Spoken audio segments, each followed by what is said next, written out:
To start yung coding natin, go lang sa start and then i-click nyo lang yung MySQL natin, client, yan.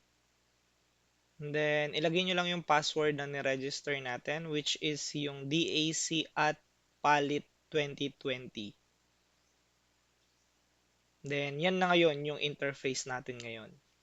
Next naman ay magkakaroon tayo ng creation ng database. So ang i-declare lang natin dito, create database, tapos yung pangalan ng database mo. So, lalagay natin dito is test1db. Then, semicolon. Papansin nyo, query okay. Then, one row affected. Next is, ang gagawin natin is use test1db. Then, mapapansin nyo, database change ngayon.